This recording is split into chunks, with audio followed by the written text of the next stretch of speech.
You're still watching Africa Today as we carry on. During the 2022 Investing in African Mining Indaba, the Ghanaian Minerals Income Investment Fund announced plans to invest in lithium and salt to take advantage of the booming industry touted as the future of mining. Our business reporter Ntokozo Khumalo caught up with Edward Nana Yaw Korenteng, who's the CEO of Minerals Income Investment Fund.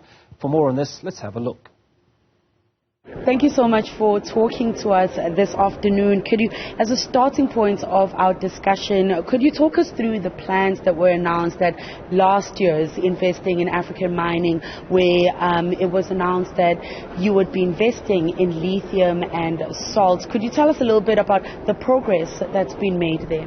Oh, thank you very much, and it's a pleasure to be with you and to be in Cape Town again. Yes, we've made quite significant progress on the lithium space. As you're aware, Ghana has discovered lithium in economic quantities right now with Atlantic Lithium. We are looking at a 10-year of a 4.8 billion resource in dollars. We should be able to start mining in maybe producing in less than 24 months. The Mineral Income Investment Fund, which is MIF, intends to invest up to $25 million into the lithium space and also look at the lithium byproducts. So we're looking to invest in the value chain, we're looking to invest in the byproducts. In the value chain, we're looking at the manufacturing of batteries, and we're looking to leverage on the government of Ghana's automobile development plan to invest in, to provide incentives for automobile companies or EV companies to leverage on that plan to set up EV plants in Ghana. We are looking at battery and the battery inputs as well.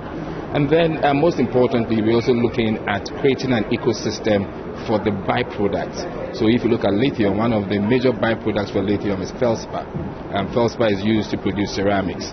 So we're looking at how we invest in that and set up processing plants for the feldspar space, and even the byproducts, fiberglass, which is essential for the fishing industry and the car manufacturing as well. So there's a lot going on in the lithium space, and we're excited. For $25 million, we're still negotiating, up to $30 million really. We're still negotiating with Atlantic Lithium on how best to position MIF. But this is ongoing, and in the next maybe 3-4 months, we should make a significant announcement to your station. So taking a lead there on the future of mining. And you also had plans to build Africa's biggest sovereign mineral fund. Talk us through that.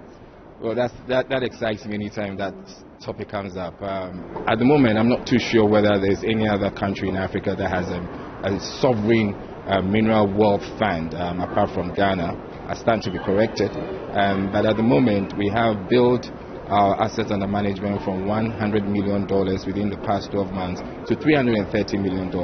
We expect to reach $500 million by the end of 2023 and hit $1 billion by 2027. So we are progressing quite steadily. We are looking at all the minerals like you mentioned. We're also looking at salt. Salt is extremely important to us. We are looking at possible cross-border investments as well, and seeking to push for inter-country collaboration, maybe between Ghana, Togo, Ghana, Cote d'Ivoire for the mineral space as well. So these are exciting times, and I believe that the Minerals Income Investment Fund of Ghana, MIF, should be more of a beacon for other African countries to follow suit. And we hope that we can replicate such sovereign funds in other African countries. But like you say, these are exciting times. I would say Kenako. Now we have come to the end of the Investing in African Mining Indaba, where conversations range from the just energy transition, the role of women and youth in the industry, the role of technology to drive the industry forward, and of course resources such as lithium, which is seen as the future of mining. What were some of your key takeaways out of this year's Indaba?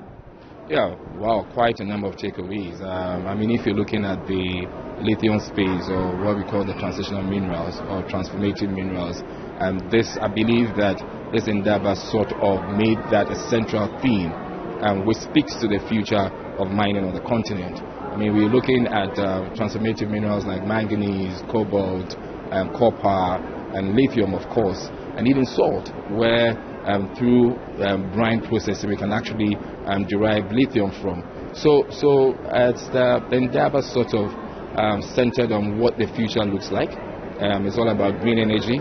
It's all about sustainable mining. It's all about earth. It's all about how we make our planet a much greener and better place in the way we mine. It also emphasized the fact that we can't do without mining. It's underscored the importance of also having women. And I'm happy you mentioned the women part, even though it's part of the question in one way or the other. I couldn't capture it, but it also centered on women in mining. That was another theme that kept on running through the Indaba, which gladdens us.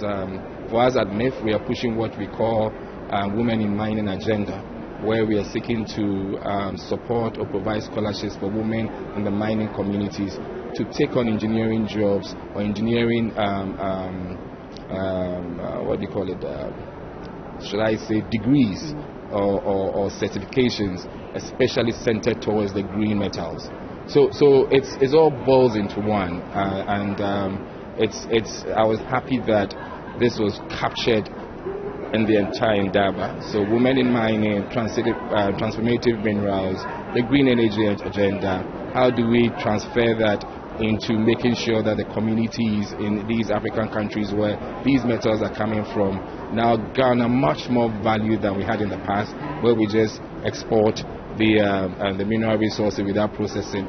So there was very little value, but this year's Indaba sort of centered on it, and that really gladdens us, because this is where the fund is really looking at how much value or how much more value we can add to the mining space. How does this help with sustainable mining? How does it protect the environment? How does it create jobs for the people? How does it bring in more women into the mining space?